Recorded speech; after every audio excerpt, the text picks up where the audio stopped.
Thank you very much, Ian. That was a lovely introduction. You might have gathered fact-checking is quite a busy job. So I've actually come off the back of a very busy day of fact-checking just now. Actually, we had Prime Minister's questions at lunchtime in which Boris Johnson and Keir Starmer exchanged quite a number of claims.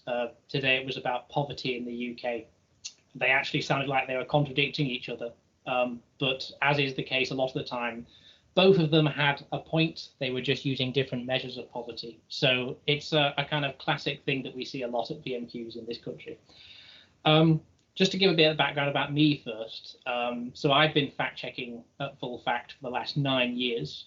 And back when I started in 2010, the world was a very different place.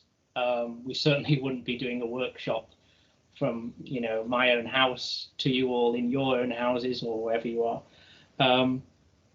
The world is unrecognizable, in fact, and especially the world of information and misinformation. One of the big differences we have now is we have a whole new vocabulary that we didn't have a decade ago. We talk about fake news. We talk sometimes about post-truth politics. We have frontline politicians who are heavily associated with the use of misinformation in public life, who I won't kind of specify by name now because it's not that kind of workshop. But it's been quite an experience being a fact checker back in the day when you were fact checking UK politics. You could expect most people to be fairly good faith actors. There will always be people who spread conspiracy theories in bad faith, but also politicians, by and large, in my experience, were truthful and did share information that they believed to be true to the best of their ability. Fact-checking still had a role because a lot of misinformation is shared in good faith, and that is still true today. And I think it's worth saying from the start that while I'm going to show you a lot of examples of misinformation, sometimes quite egregious misinformation, not all misinformation is intentional on the part of the person who shares it or posts it online. And I also think it's worth remembering that a lot of misinformation is shared with the intention of helping people. So Kate, take the example of coronavirus, which is obviously prevalent across the news and across social media.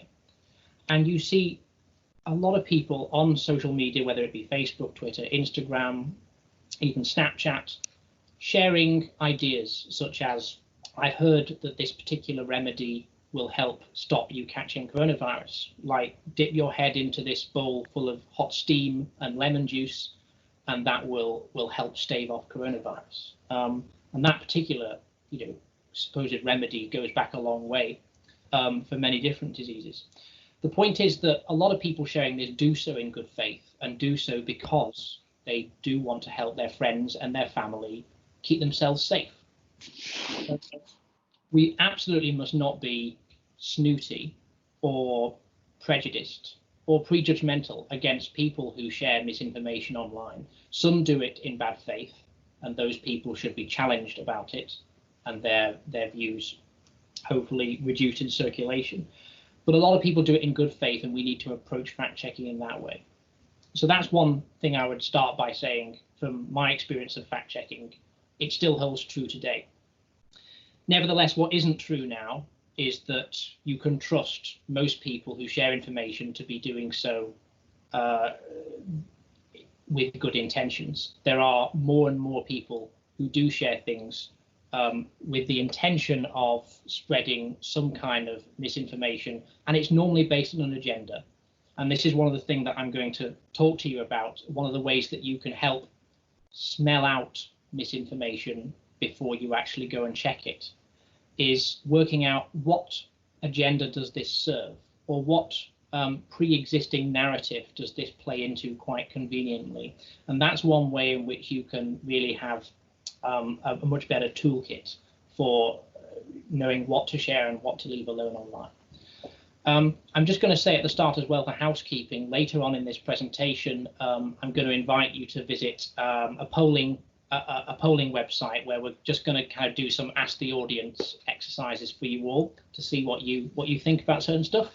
So that should be fun. But just to bear in mind, when we do that, it's best if you open a new tab in your browser or on your phone to do that, and we'll be able to see the results in this meeting. So this will still be the kind of meeting that we center the talk around.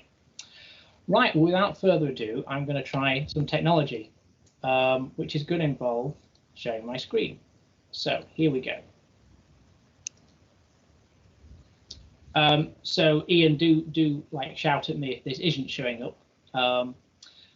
So what does it mean to be a fact checker? Well, if I were to start by giving you a basic takeaway tool, then I would start with this: don't be Gary Lineker. And if you wanted to know the value of this workshop, this is an example from only yesterday. So it's pretty up-to-date information and tips you're getting here. Marcus Rashford, of course, had a very successful campaign just now. He encouraged the government to U-turn on their policy of not providing free school meal voucher eligibility to children over the summer in England. And that's obviously in response to the troubles that children have been having in general at attending school because of the virus. And his fellow footballer Gary Lineker noticed him apparently tweeting the other day this very polite message to Katie Hopkins on Twitter. Katie Hopkins is a fairly provocative tweeter, and I'll just say that. And Gary Lineker, just when you thought you couldn't love Marcus Rashford anymore. Now, this is obviously, as you can gather from the context that I provide this example in, this is not a real Marcus Rashford tweet. This is just an account that's been used, set up to look very similar to Marcus Rashford, almost certainly for parody purposes. Unfortunately, Gary Lineker didn't spot this, and it's not to impugn his character at all. We can all make mistakes like this, but this was a pretty high-profile one. And I wanted to start off with this example because it teaches us a lot about basic rules and processes that you need to go by when you see misinformation online. What's the first thing to observe about this tweet? Well, it's funny, or at least it's funny to Gary Lineker. And in that sense, the reason that is relevant information is it's actually very valuable to observe your own feelings when you encounter information online, because a great deal of misinformation is designed to provoke an emotional reaction from its readers. Normally, an emotional reaction, the stronger it is, the less you're willing to exercise your other judgments of critical thinking in order to work out whether something's true or not.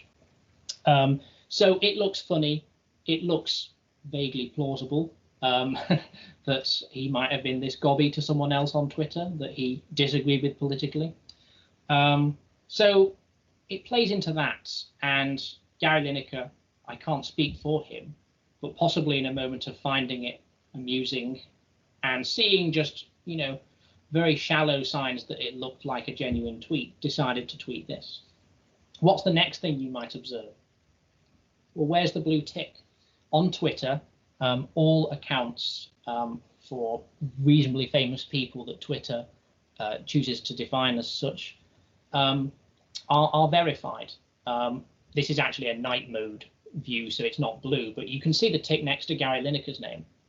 That is Twitter's way of verifying that he is who he says he is. He is Gary Lineker. There's a very similar looking mark next to Marcus Rashford's name, but it's not a blue tick.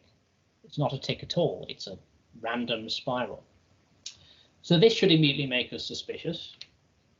And then look at the Twitter handle, which you may already have spotted contains a spelling mistake, at Marcus Rashford with 2 R's toward the end. It's a classic tactic of Twitter handles that seek to mimic others, that they will very slightly misspell or add some punctuation to the handle of whoever they're trying to mimic and imitate.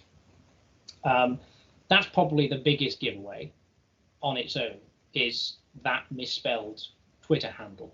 And of course, clicking on the profile of this person would quickly show you that it wasn't actually the footballer Marcus Rashford tweeting this. But another very simple method is to simply read the replies, because the internet is not an island, and you are not an island on the internet. It's a conversation, certainly a conversation on Twitter. And if you scrolled just a little bit down from this post, you would see a number of people have already picked up on this slight problem with what Gary Lineker has tweeted. So it's a fun example, and it's not an especially harmful example compared to the misinformation we see around viruses and vaccines, which I'll come on to. But it's a very rich example because there's a lot going on. And what you see in this bullet point list we'll be returning to again and again, because it brings out a certain process by which you should be looking at claims online, determining whether they're true or not. Gary Lineker has since deleted this tweet, by the way, so you won't find this online anymore. So if my first tip is don't be like Gary Lineker, then I suppose my second tip is be more like Andy Murray. Andy, Sam is the first U.S. player to reach a major semifinal since 2009. How would you describe I beg your pardon? Male player, right? Yes, yeah. First male player, that's for sure. So if you didn't get all that audio, that's Andy Murray doing live fact-checking, correcting a reporter who asks, mentions the first US players reached a major tennis final, and Andy Murray reminds him of Venus and Serena Williams, who have won it many, many times. Andy Murray is doing fact-checking, and he's doing live fact-checking.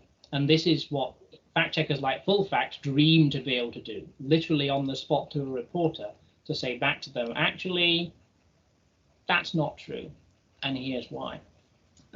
So that's just by way of giving you a starting flavor that actually sportsmen and women show us both the best and worst of fact-checking. So anyway, how does this actually look in practice? Well, you may have noticed this picture being shared since this weekend. There were protests in London in response to the Black Lives Matter protests that have been happening.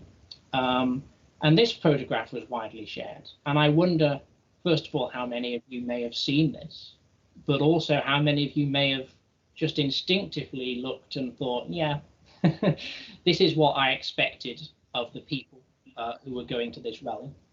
To show you a few details of the picture, if it doesn't already speak for itself, in the picture, Britain first, which is shown on the flag, is misspelled, Britian first. And the gentleman toward the left of the photograph, wearing green bra and shorts, appears to have had a certain accident on those shorts. So in general, this is quite a shocking image. Now, my hat tip is to @PaulClark on Twitter here, because he spotted and fact-checked this very well. And I'd like to feature his work here, because he did it pretty perfectly, in my view. Let's go back to thinking about the Gary Lineker example. What's the first thing you do? Well, observe your own feelings and your own reaction. It's funny to some, in a mocking way, if you don't agree with the politics of these people. It may be funny to disparage them in the way that this picture appears to do so, in misspelling and the accident. But it also fits a pre-existing narrative.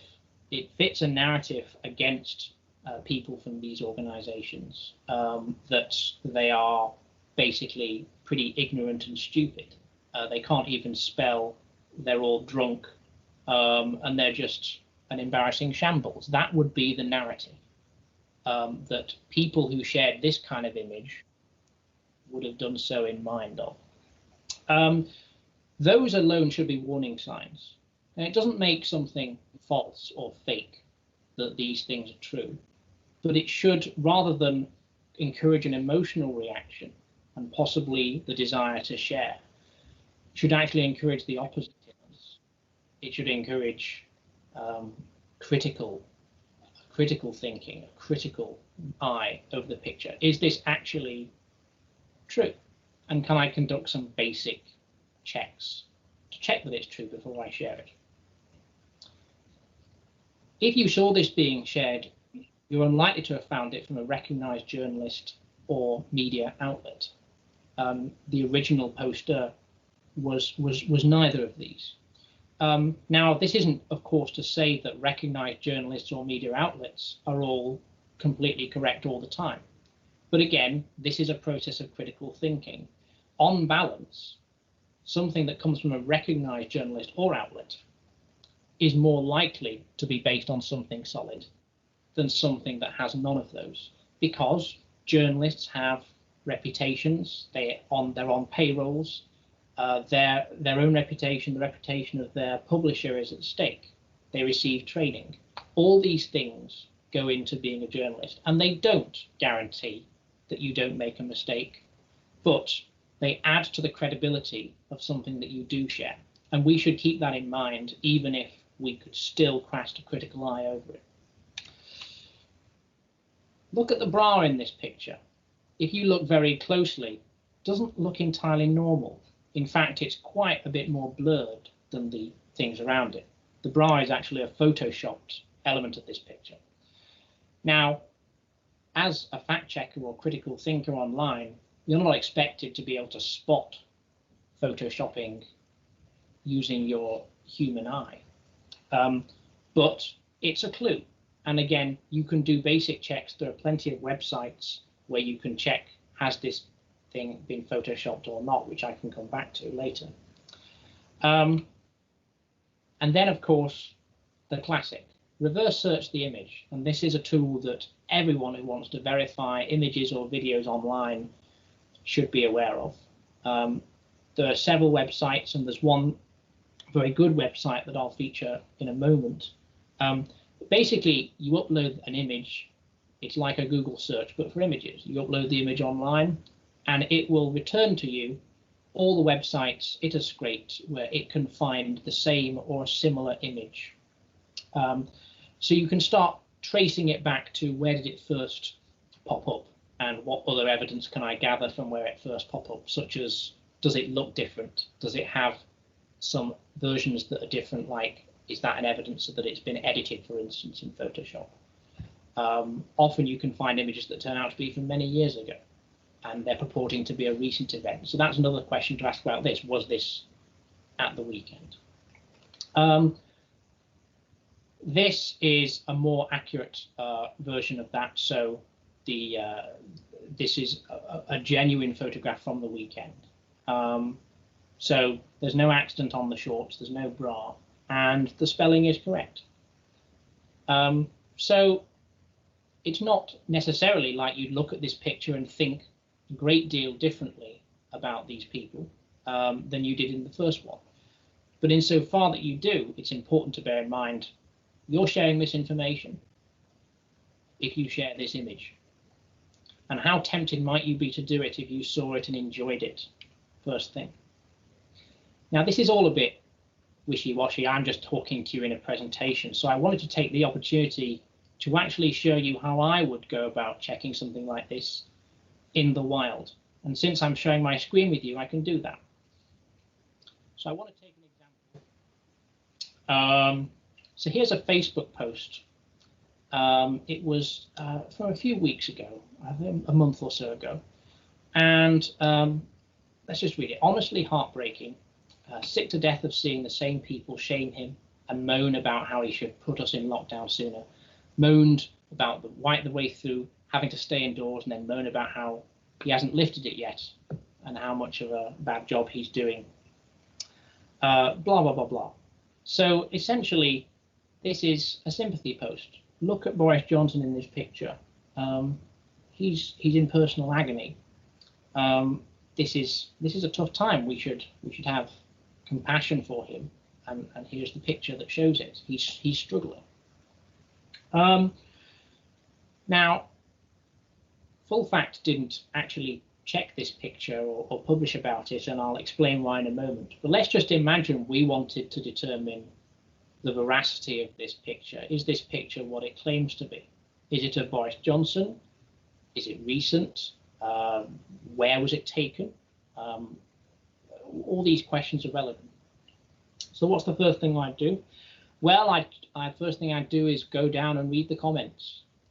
My own reaction is simply, okay, it's a picture of Boris Johnson. I can't really tell if there's any anything particular about this that makes me trust it or not, except I'm a fact checker, so I tend to sometimes instinctively distrust things until I can prove them right.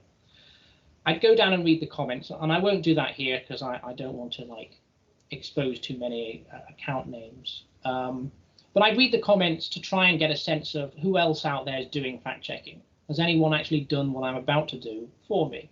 And what conclusions did they come to? And I'll get a lot of random comments from people who are just having a natter about it. But I might learn something useful from that. So that's the first thing I do. The second thing I do is take a screenshot. So let me do that now. I use something like a snipping tool, take it, save it.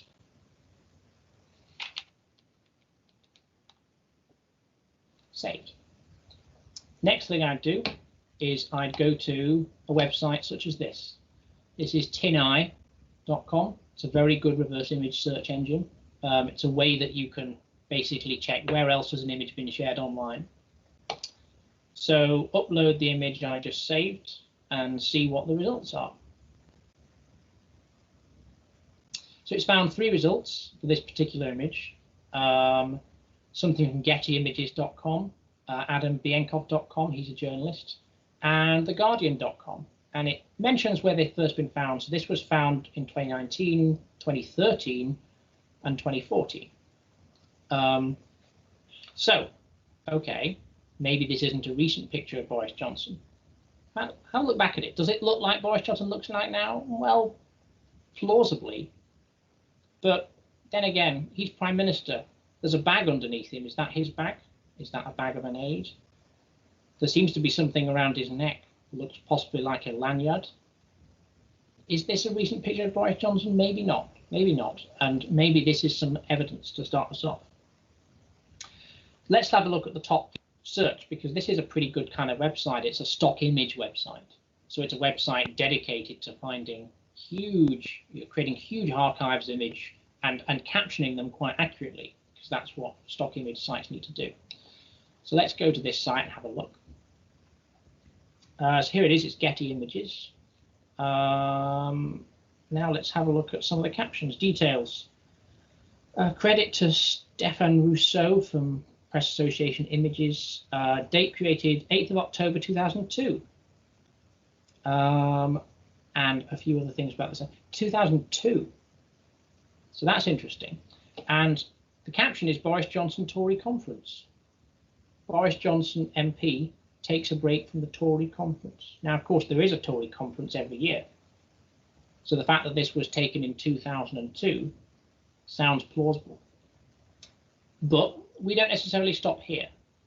This is certainly a huge indication that this is actually an old image that's being shared more recently in order to spread a certain message. But let's look for some more clues. And one of the biggest clues for me that I would zone in on is that lanyard around his neck. Is this from the Tory conference? Can we just check that that caption is correct? Let's just zoom in a little on the picture and have a look. So I suppose I could do an enhancement to find out the time of day from his watch, maybe find out where he was traveling, if that even is his bag. It looks like he's at a train station or something. Anyway, this lanyard, it's very difficult to make out what it says, but it seems to say something on it, and it is blue. And you may know from context, a Conservative conference, yeah, it's going to have people wearing blue lanyards. That's what conferences tend to be. But let's see if we can just verify this even further. So, okay, Getty is claiming this is from, via the photojournalist, this is from the Tory Conference 2002. Okay, so let's check. Let's just bring up, and there's nothing more technical sometimes you need to do than just do a Google search. Loads of fact checkers do this. So we get loads of images coming from the Conservative Conference 2002, but also more recent images as well. So this kind of very basic search is a bit haphazard, right? It gives us all sorts of different pictures from all sorts of different places. We can't really determine whether these particular images are from the conference that we're interested in. Now at this stage, I might actually try adding the words Boris Johnson to this and seeing if this very image comes up. But I won't do that for the sake of this example, because it's a much more interesting and clever thing we can do. We can try and make the search of better quality. And one really good way is think about the stock image sites, because stock image sites are very well captioned, very well organized, and are much more likely to give us accurate information. So what I might do is add to my query site : and now I'm going to try a site. So let's try, we're just on Getty Images, see if this gives us anything better. Now it's just giving us Getty results. So a few things here that seem to be making people look pretty old, well, pretty young back in 2002. So some evidence of this, but nothing I'm finding very helpful. What I'm looking for really is someone wearing a lanyard that's going to show me something similar. Can't find that. So let's try a different one. Let's try, and as it turned out, this was the one that worked for me. Alamy is another stock image site. Very, very much more organized archive of this conference. It's literally portrait-sized things of everyone at that conference. Some people looking a lot younger back then than they do now. But now you start to notice, aha, some people are wearing lanyards here. This is Eric Pickles back in 2002. Aha. So that, yeah, means a blue lanyard. It's not surprising for a Conservative conference. Let's remind ourselves of that Boris Johnson picture. We've got some font here, something that looks like you'd have to kind of look up close. ID something, it seems to say. And then you've got much more crisply on Eric Pickles' photo, it says Identilam. Identilam? Is that a thing? Yes, it is. It's an event badging company. So, okay, almost certainly they made the lanyards. So Boris Johnson is wearing something based on an event that looks very similar and plausibly exactly the same as the lanyard they wore that year. Now, if I want to do a completely thorough check, I'd need to check other years to check they didn't use the same lanyards in different years. But this is an example of one of the processes you might go through to thoroughly verify an image you see online. You start with an image, you reverse search it, and then you start to dig deeper. You start to look for clues, and you start to do slightly more advanced than normal searches on Google to get yourself to more relevant search terms. And another option I could have done on Google rather than searching via Alamy is I could have used some of the tools to check over a certain period of time, for instance. So I could say only give me results over a certain time period, and that is often a very useful technique as well. Now, I come back to the start. Why did FullFact not actually publish a fact check on this? Well, this is the other important thing about fact checking. If you're like me, you love a good puzzle and you love feeling like you're Sherlock Holmes and going online and doing some sleuthing, trying to find the truth out there. But you also can't lose sight of the claimant and what claim are you actually checking. So this person is basically putting this image off of Boris Johnson and saying, let's feel sympathy for him. And you can't fact check, sympathy. You can certainly fact check the image. But what's missing? Well, this person on Facebook hasn't explicitly said this is a recent picture of Boris Johnson. It's almost certainly implied, we probably assume that it's a recent picture, but they haven't explicitly claimed that. And think about being devil's advocate for a moment. You could say, well, so what if it's an old picture? This post is designed to do something else. It's showing us an example of the human side of Boris Johnson, wherever, whenever it was taken. And it's trying to evoke an emotional response on our part. And in that sense, fair enough. So, in a sense, why bother fact-checking a photo like this? Because you're not actually fact-checking something someone has claimed. If people start sharing it and more explicitly start saying, this was Boris Johnson yesterday, well, then you've got more of a case because there's more harm. But actually, you can't go over fact-checking people who are just expressing opinions or sentiment. This person might have thought this image was recent, and a lot of people might have taken that message.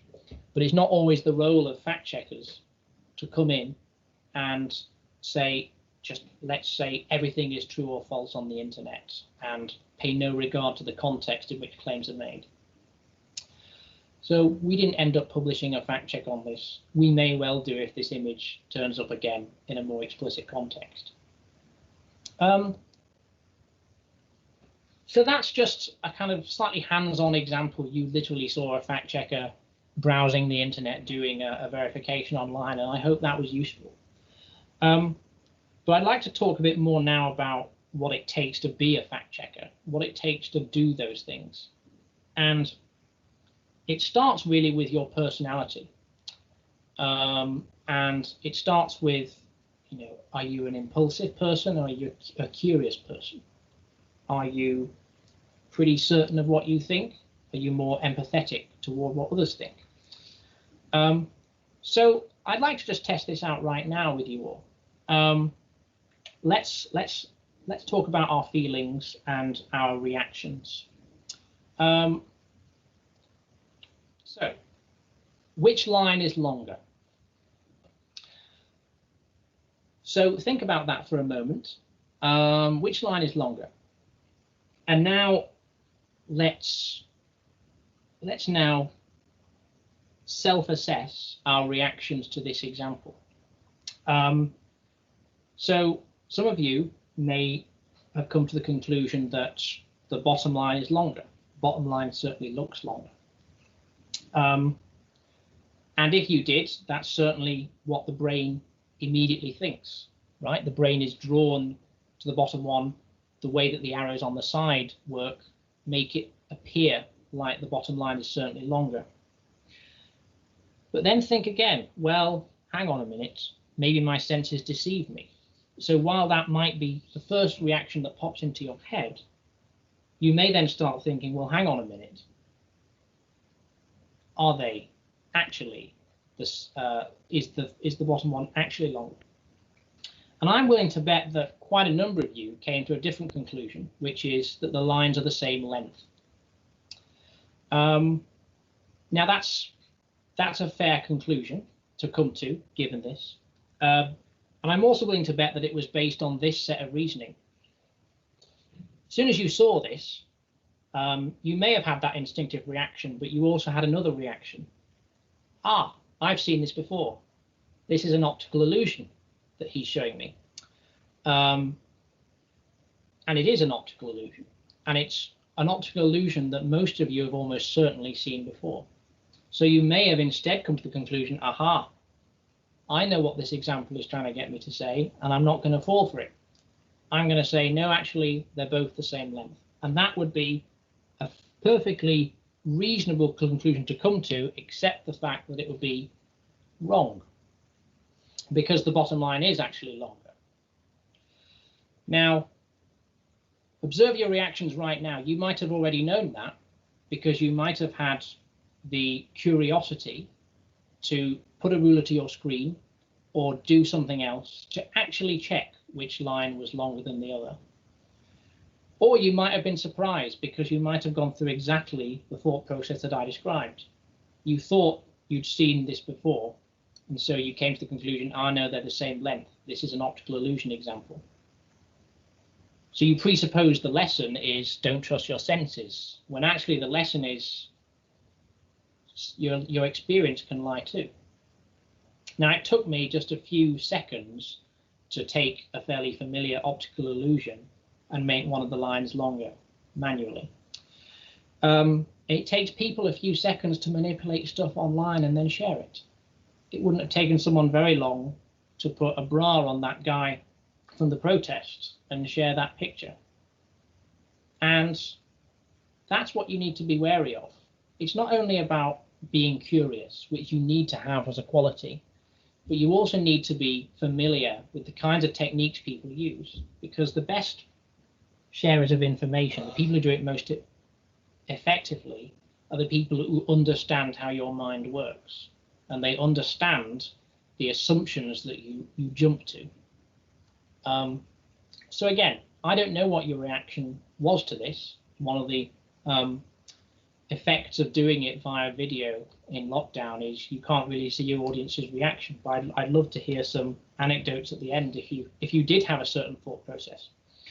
But again, if you were surprised at any point with the conclusion, just go back and think, okay, do I have a curious enough approach when it comes to these examples, or do I actually need to see things through to the end? Senses can lie, but so can experience. And that's the important thing here. So that's just a test of your curiosity. If you passed that test with flying colours, you saw through it and you decided, no, I'm going to check this, the bottom line is longer, then congratulations. You're on the first step to becoming a fact checker. You may be one already. Who am I to say? Let's now talk about a more clear-cut process. And this is a process that fact checkers follow. May not be so didactic in practice that we literally go through these 5 steps every fact check we do, but they're 5 important questions that go through our heads at some point, and that they are kind of central to the critical thinking of fact checkers. So the first one we've discussed quite a bit already. How did that make me feel? Did that provoke a reaction in me? Is it plausible is a really important question as well. Do I believe that this happened? Do I believe this is true? Is it provable? So actually, it may be plausible, but how, the kind of question behind this is, how do you know that? How can you know that? And that's a really powerful journalist question to ask to anyone who presents a fact in public life. How do you know that? How can you know that? That seems like a strange thing that we'd be able to have data on. Is something important missing? Is anything ambiguous? So that's really kind of getting into the nitty-gritty of what are you being presented, what are you not being presented with. So I'm going to go through a few of these now. So how did that make me feel? So we've talked about strong emotions, and some posts are designed to do just this. This pretty racist poster of Sadiq Khan is shared widely online. And I have to say, one of the hardest parts of doing my job is having to trawl through and read some of the pretty hateful stuff that is shared. And it gets pretty dark. And that's, you know, and many of you who are journalists will also have to do this. And it's a dark place sometimes, but some people have to do it. They have to find out where this stuff is being shared and where it comes from. But again, this may make you feel angry. It may make you feel angry against the people who posted it, or you might be angry because you agree with the message. But whatever kind of anger is there, anger is something to be wary of. It's not wrong to be angry. It's not wrong to get passionate about issues. And I don't mean that for a second. But it is the enemy of level-headed thinking and just taking a bit of time to think through your own reactions, your own processes, and to think through, okay, what's the next step here? What do I need to do before I can share this? And if you're not sure, don't share, is a very good philosophy to go by. I actually, I had the pleasure of teaching primary school children fact-checking a year or so ago. It was for BBC News Round, and they were 8 to 11 years old, and I had to teach them about fact-checking. And so I did it in a very, you know, age-appropriate way. I just taught them about the concept of there being a source and that some sources aren't true. and that you should just question things. So I can go into more detail about that at the end if you want me to. But I remember at the end of the session, we asked the children, so what did you learn today? And one of the little girls spoke up. She said, I learned that I should never share news, which made me cringe a little bit, because that was slightly over-egging the message that I was trying to put out. So you should not never share news. You are perfectly allowed to share news, but try and maybe share news with a little more thought than you would otherwise is a good thing. And this is a more recent example. And I'm sorry if some of these images are shocking. I won't dwell on them. But again, they're designed to be shocking. That's the kind of emotions they're designed to bring out. Is it plausible? I'm actually going to spend a bit of time on this question because it's a really important one. It's probably one of your best tools to being able to fact check without actually having to pick up a keyboard and go and do all that searching that I did. Now, some things are more obvious than others. Just last month, the Express claimed that 7.7% of UK goods exports go to the EU. Now, again, observe your reaction to that. You know I'm giving this example in the context of plausibility. But what is your reaction? Is your reaction, gosh, that's totally unrealistic, how can that be true? Or are you a bit more cautious, perhaps? And, well, okay, he's telling me this is implausible, and I guess so, but I wouldn't be sure. And that's a perfectly legitimate reaction to have as well, because we're not all equipped with, encyclopedic knowledge about big numbers. The truth in this case is 46% of UK goods exports go to the EU. If you're interested, the mistake the Express made here was confusing goods exports with GDP. So 7% of the UK's GDP is generated by our goods exports to the EU. So that's a kind of that's where it came from. That's where the misunderstanding came from. But if you're a trained fact checker or journalist, you may have seen that number and went, no, surely not. Surely not. Sometimes it's a bit more clear cut. I don't really need to explain that very much. I imagine it's just you don't really need to spend very long dwelling on claims like that. And then sometimes it's in between. It's not entirely obvious. This is a fairly recent example. This is the Bullingdon Club at Oxford, and you'll see in the pictures David Cameron and Boris Johnson, former Prime Minister and current Prime Minister in the UK. Very widely shared picture, very widely understood. The reason that gentleman on the right of the photograph is circled is that several people claim that is Dominic Cummings, the Prime Minister's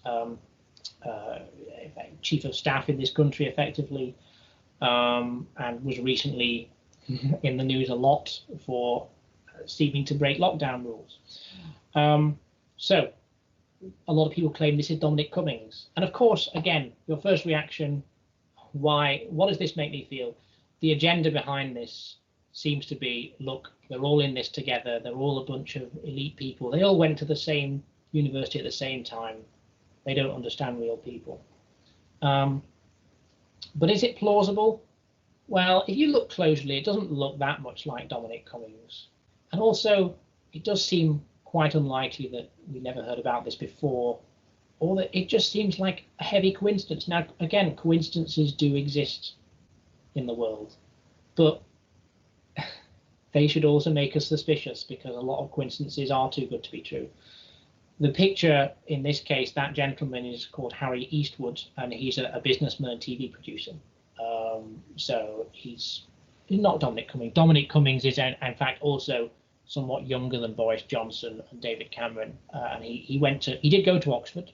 We don't know if he was part of this club. He did go to Oxford, but he went, I think, about 4 or 5 years after Boris Johnson did. That's another example of plausibility that you might think of. Now, I just want to kind of go back to the example that I mentioned here, because as I mentioned, some of you may have had different reactions. Some of you may have instantly scoffed and gone, yeah, that's clearly false. But some of you, in fairness, may not have the background knowledge. Maybe you haven't worked in journalism very heavily. Maybe you just haven't come across these figures, and that's perfectly fine.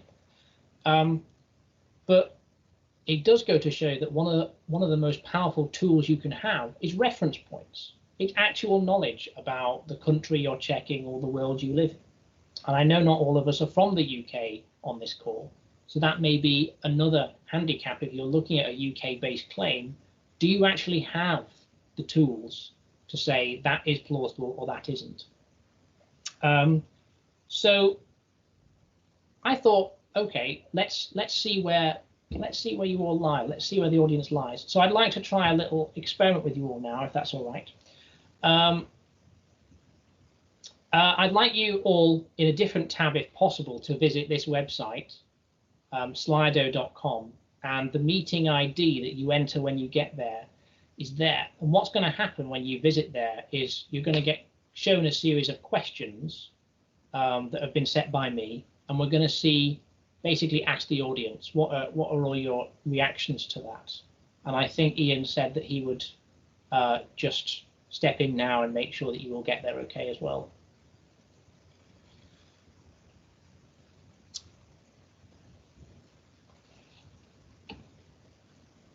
So I'll just give you a moment to visit that website, whatever you're kind of viewing the presentation on.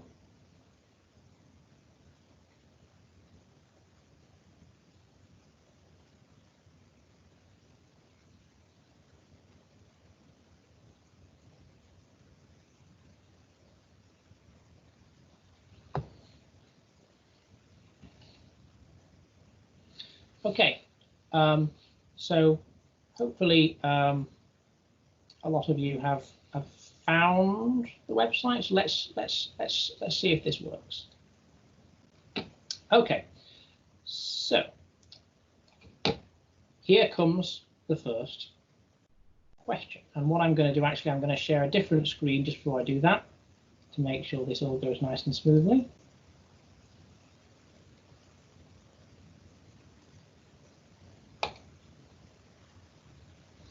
Okay, so here we are, and here comes question number 1.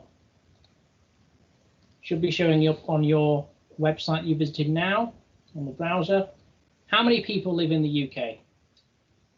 So 8 people have already answered, 66 million, some say 106 million, 46, 86 million. So the results coming in live now. We've got 34 votes in, 42 votes in, 47, 48.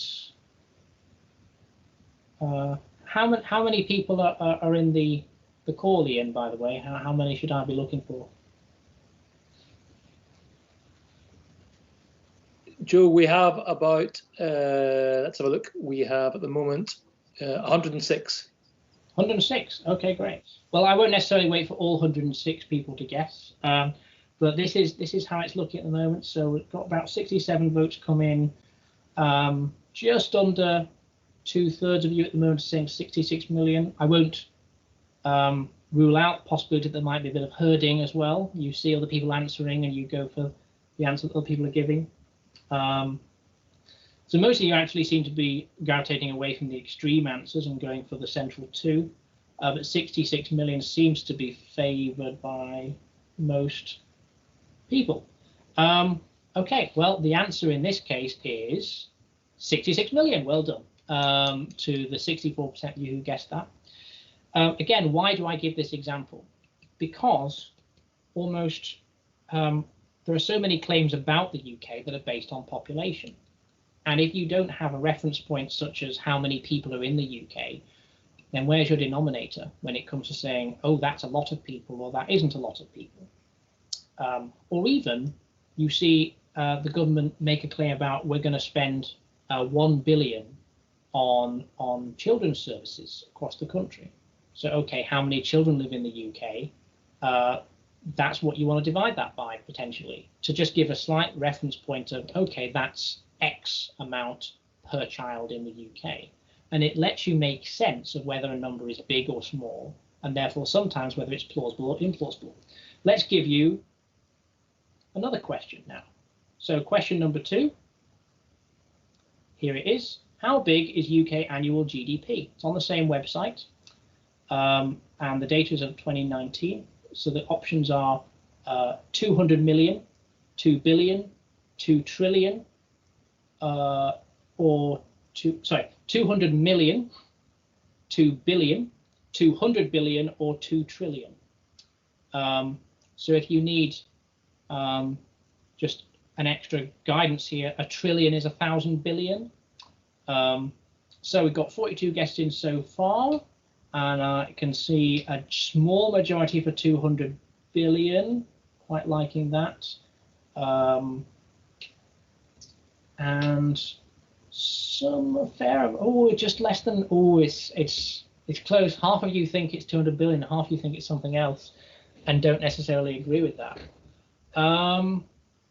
Okay, so that looks like what the audience says. So in this case, the answer is 2 trillion. So actually, 48% of you are wrong. It's 2 trillion. Congratulations for those of you in the second category. 2 trillion. Now, of course, this year it's probably going to be a bit smaller because of coronavirus and the economy slowing down. But again, 2 trillion. And how does that reference point help you? Well, it helps you with public spending, because how much is that? How much is an amount of money going to? Is it big or small? We spend 200 billion on the NHS. How big is that compared to our economy as a whole, for example? And you might also be interested in how much do we spend on public services? How much is total public spending in the UK? That would be about 800 billion, I think. But yeah, 2 trillion is the size of the UK economy. Third and final question that I will pose to you now. Now, this is a fun one. If the UK population, sorry if it's UK again, but that's where I work. If the UK population were 10 people, how many would be, respectively, children aged 18 to 64 and aged 65 plus? So in each of these answers, the first number is how many are children, the middle number is how many are adults between 18 and 64, and the final number is those aged 65 plus. So basically, how does the population look if it were 10 people? So this is much harder, because it's not something that you would have encountered in the real world. So you've really just got to apply your judgment here. So I'm getting a lot of popularity for 154 and quite a bit for 253. And it's very close between 154 and 253. 253 slightly favoured. 154 is ahead now. See, this is thrilling entertainment that you're getting on a Wednesday afternoon, folks. Okay, so we're about at the sample size we've been getting, about 70 odd people. Very, very close between 154 and 253. Slight edge for 154 it looks. So I can tell you that the answer is 262. So 12% of you are right and 88% of you are wrong on that one. 262. Now, this is more of a fun question than something that will practically help you in the real world. But again, I think this is interesting because of what it speaks to. Most of us have heard of the narrative in the news about we have an aging population. The population is getting older. It's getting older across the world. But actually, how old is our population now compared to others? So the most popular answer here by a small margin was that it was the highest number option available for people aged 65 plus. So people tended to favour the option that had rather a lot of old people in it and rather few young people in that case. And I wouldn't necessarily be surprised at that, because there is a narrative that we're getting older. So you might think, there's probably quite a lot of people of that age group around. It's actually still only 2 out of 10 people are over 65. There's roughly the same number of children that there are in the country. So that's just a sense of, that's what our population looks like. Now let me just take you back to the presentation screen. So let's just find that here. and share with you, share back here. So in case you want some more information there, this is how the population has changed in the UK. In 1968, we were 361. We're now 262. And by 2088, we'll be about 253. So, of course, that's the aging population. There'll be 30% of the population by 2088. Maybe that's less than you thought. Maybe it's more than you thought. But anyway, now you know. So now you have a little bit more reference point to understand when people say aging population, how many people is that exactly? And who are they replacing? So that's a bit about plausibility and a little bit of fun. I hope you enjoyed that. And well done. If you feel free to like pop up in the chats and say, I got all 3 questions correctly. There won't be many of you in that category, I imagine. But well done if you did. OK, let's talk about, is it provable? So we talked about plausibility, but provability is just as important. Take a look at headlines like this. Fury over Britain's 2 million illegal migrants. Again, an emotive headline, certainly one that raises certain alarm bells. You know there's an agenda behind headlines like this. The point here is that you'd be surprised at how much about the world is based on uncertainty. There's actually an awful lot we don't know. We don't even know precisely how many people are in jobs in the UK. It's based on a survey. We actually don't know exactly how many people are in the UK. That's based on a survey too. It's a census, but even the census has gaps. We don't know how many people immigrate to the UK every year. That's a survey. And surveys have margins of error because they take small samples and they try and make an extrapolation of a general population. There's a lot we don't know. And some things are more obviously uncertain than others. In this case, you're measuring illegal activity. Illegal behavior, of course, that's really difficult to measure. So whenever you see anything about illegal immigration or even crime figures we see all the time, but actually we have no idea how much crime is happening. So anyone who provides a specific number, they might have done it for a good reason. They might have used the best available source. But it's almost certainly wrong, what they've said. And so you need to remember that. Actually, almost all statistics are probably wrong. Some are more wrong than others, and that's why we have fact checkers and journalists. But almost all figures are wrong. And you need to remember that, because sometimes it's easy to forget that your audience as journalists won't necessarily appreciate that. Is something missing? Classic journalist question, but let's try and make this more tangible. Imagine you saw this being shared online. Do you know what's in a vaccine?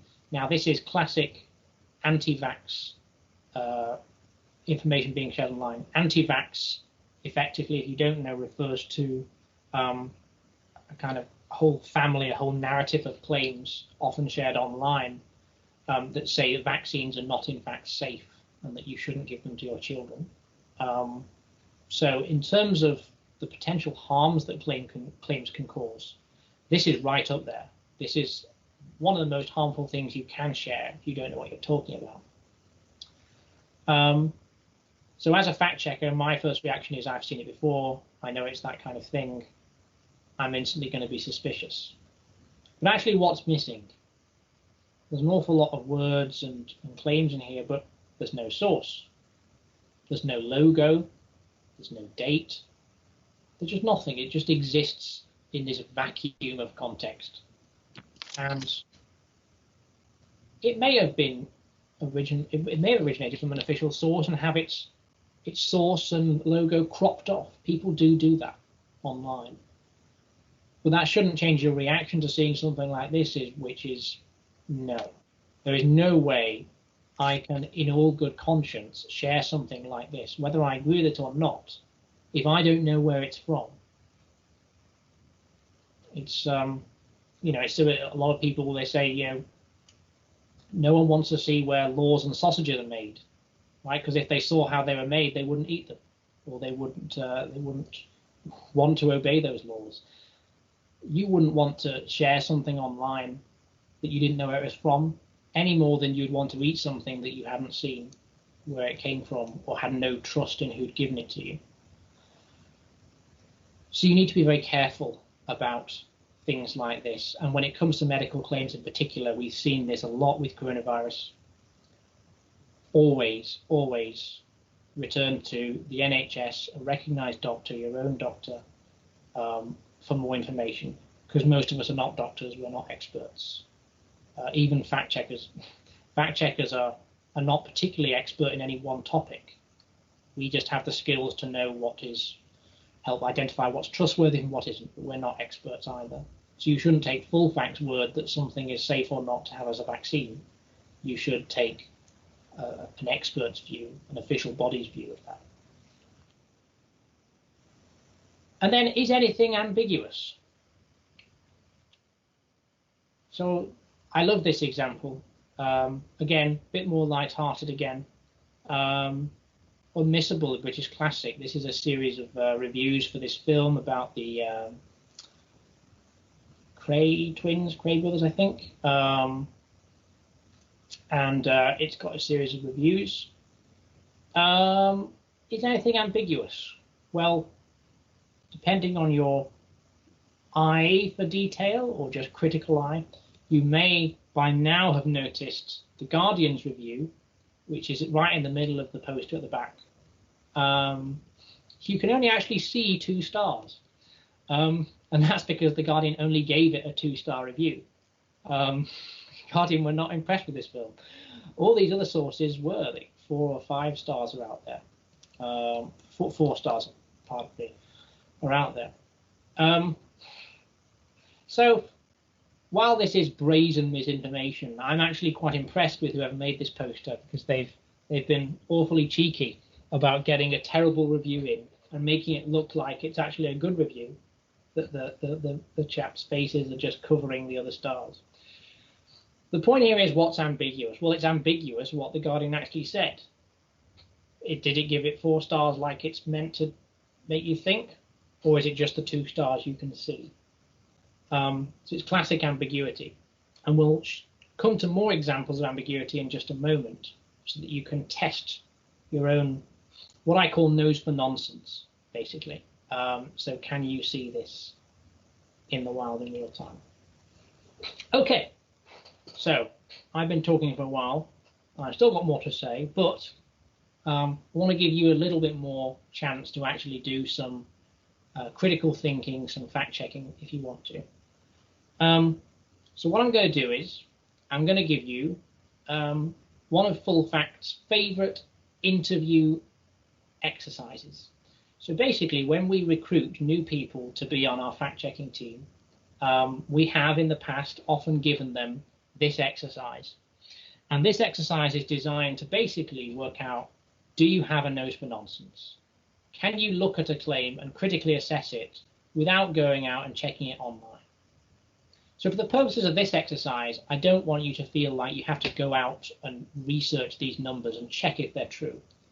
Instead, I just want you to look at them and use your critical thinking to work out what may be dodgy or nonsensical about this claim. Because every claim you're about to see has something dodgy or nonsensical about it. You don't need to pick up a keyboard, you don't need to do any research to find that out. So I'm going to give you a few minutes to cast your eyes over and just think among yourselves what is potentially wrong with these claims. So I'll just read them out for clarity as well. So what we've got is, and some of these, by the way, are real claims that we've seen a lot in the past. In fact, they're all real claims that we've seen as fact checkers. So record numbers of people are in employment. There are 600,000 illegal immigrants in this country. On average, people spend £10 a week on rail fares. Crime is rising. Record levels of funding are going into our schools. UK local authorities spend $500 billion a year on streetlights. 1 in 5 Muslims in the UK support Islamic State. Manufacturing is declining. 19 out of 20 domestic abusers escape conviction. So this is a grid of claims, and as I said, each one of these claims has something fishy about it. Something fishy is going on. The question is, without me telling you in the first instance, can you work out what's fishy about each of them? Can you apply your skills as a journalist or budding journalist to ask the right questions? So I'm just going to dwell for a few minutes and let you take that in. But if it helps, I'm going to remind you of some of the tips that we covered before. How does it make you feel? Is it plausible? Is it provable? Is it something important missing? And is anything ambiguous? So this is an example of where having a toolkit literally on screen hopefully will help you to think through these examples and work out what you think may be problematic. So I'm just going to pause for a couple of minutes while you have a read of the examples and have a think, and we'll have chance at the end, I'm sure, to actually have some dialogue as well if you want to ask me some questions about these. But in a few minutes, I'll just pipe up again and I'll tell you what I think is fishy about each of them. So I'll just give you a few minutes now. Joe, shall we ask people to maybe just put their thoughts into the meeting chat? Yeah, we could try that. Yeah, I'm happy to try that, sure. So yeah, if you want to, put your thoughts into the chat. Or if you're shy, keep them to yourself, that's fine, and we'll discuss them in a moment. Okay, let's see if I can find the chat myself. Oops. Hang on. Let me keep that up for you.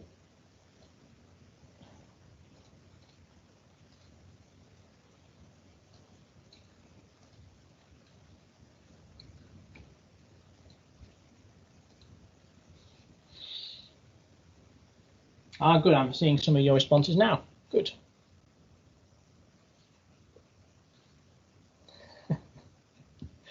I haven't seen the film, by the way, Ian, so I reserve judgment. Okay, so we've got, let's see, population for context. How can you tell? Nonsense average. Which crimes? How many gives now?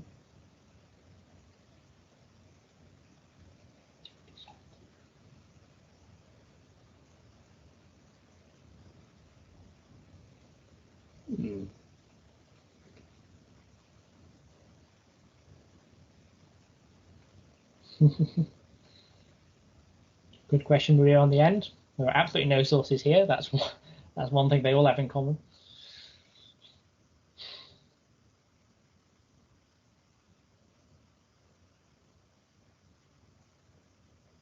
This is brilliant what I'm reading already. This is like Prime Minister's questions should be whenever someone makes a claim at the dispatch box. They should have a torrent of questions like this come back at them, or any politician at a press conference, or any press conference, hands down. Okay,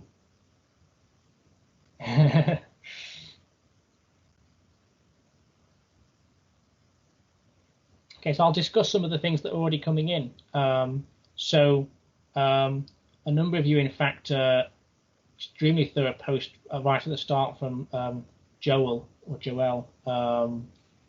is kind of hitting each one after a time.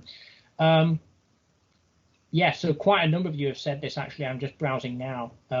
Record numbers of people in employment. A lot of you are asking about the population. Because a lot of you have the reference point that, yeah, the population's rising. It's rising all the time in the UK. So what you're actually asking there is, where's the denominator? Like, okay, record numbers of people in employment, so what? That sounds plausible. At least it was before coronavirus. What does that mean if you don't tell me what's that as a percentage of everyone? What's the employment rate as a proportion of the population? That works out a lot as well. And actually, I just saw Austin guest, and I'm sure other people have as well. Austin has said, what kind of employment? Full-time, part-time, 0 hours. That's the other big question, and that's actually a really big question in the employment debate right now in this country, is what do employment figures actually include? So there is an official definition of employment, so it does potentially include people on 0 hours contracts, for example, if they've done paid work in the last, if they haven't done enough paid work in the last week. But that's a relevant question. So those are the two main questions that I would throw at the first one. The second one, a lot of you are picking up the similar example in the presentation. How do you know how many illegal immigrants are in the UK? Joe Molander has put exactly that. Yeah, exactly. And Mary Walsh says, how are the numbers calculated? Well, of course. The difference between this and the headline is this is almost a slightly more precise number. It's still rounded to so many zeros, but 600,000. How can you know that? And the point is, it's not wrong to make this claim, provided that you couch it in that uncertainty. But there's no uncertainty here. It's just a confident voice. There are this many illegal immigrants in this country. Now, on average, people spend £10 a week on rail fares. I'm just having a look at some comments about that. There are lots of comments, so a huge apologies if I miss your specific comment where you've made one of these points. So right at the start, I think Joe put nonsense average, and see if there are some others about the rail fares. What type of average across the UK differing transport needs and patterns, and average is very likely to be meaningless from Joe Molander. I've seen rail fares. What people are they talking about, says Mary Walsh. And yes, there are various different ways of calculating an average, says Van Hanmore, I believe there. So yeah, just taking those as a sample of your responses, it's absolutely the right reaction. So the way I'd express it most succinctly, I think, is that, hang on a minute, not everyone travels by train. So when you're saying on average people spend, are you talking about everyone, or are you talking about people who actually use the railway? Because if it was everyone, then your distribution curve would basically look like a small number of people with quite a lot of spending, and then a massive flat line on the rest of the spectrum of people who don't even travel by train on a regular basis. So therefore, an average would be a fairly meaningless way to make sense of that distribution. So that's absolutely right. What people, does that mean anything as an average? No, it doesn't, unless we have more context. Crime is rising. I'll skip over relatively quickly because we covered that there's a great deal of uncertainty about things that you can't measure very accurately, but also a number of you have asked which crimes, and that's perfectly legitimate question to ask as well. In fact, at the moment, crime in this country, crime statistics will include a murder as one crime and a possession of drugs as one crime, and no one would argue that they're on the same level in terms of severity. So in a way, what does it mean when you say crime is rising? Surely to be meaningful, you've got to be more specific. Otherwise, it's just a really big number that I don't know how to make sense of. And also, given that these days you can commit a crime very quickly online by downloading something you shouldn't, then how is this being compared to the world we used to live in when these crimes weren't even possible? Are you any less safe when you're actually out physically on the street compared to before? A big number like that wouldn't tell you. So record numbers of funding going to our schools, and a few people are asking about, let's see, is this adjusted for inflation? I noticed one person asked, another person asked that. That's basically what I just zone in on with that straight away. Just record levels, inflation. And it's actually the same kind of claim as record numbers of people in employment. What it's missing is a denominator. So where's the denominator that says what is out of how many or out of what? The denominator in terms of spending is some kind of price indices of how expensive is everything else. How expensive is everything else the government spends money on? So is the money it puts into schools making any actual difference to how much richer or poorer the government is getting or people are getting? UK or local authorities spend 500 billion a year on street lights. So I think some of you have noticed I'm being cautious, but certainly picking up on that this might be a plausibility thing. It is. In fact, going back to the example before, the UK economy as a whole is worth 2 trillion a year. So this is basically saying that a quarter of the equivalent value of the UK economy is public spending on streetlights, which is a kind of ludicrous area of spending compared to things like health and education. This was real. This was a headline in the newspaper once. As innocently enough, the reason it happened was a typo. They meant to say million, and they said billion, and in doing so, made it so much bigger. I'll just drop in actually. Difference between a million and billion confuses a lot of people, and even if you think you know what it means or have learned what it means, doesn't necessarily mean your readers or anyone you speak to will instantly get, oh yeah, a billion is this much more than a million. And actually one of my favorite reference points for this that I'll give you now, because I think it's really, really helpful, is a million, what is it? Yes, a million seconds is about 12 days, and a billion seconds is about 31.5 years. So 12 days versus 31 years is the difference between a million and a billion in terms of the seconds that go into them. 1,000 times, basically.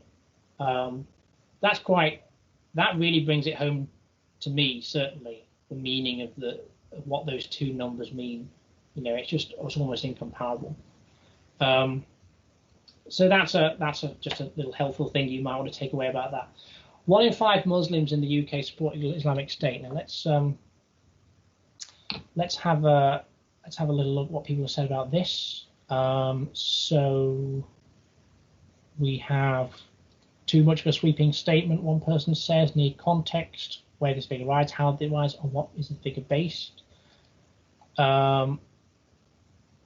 Yeah, I mean, I'll go off that straight away and say this is clearly one of those evocative, emotive headlines. This was a Sun headline from a year or two ago. Part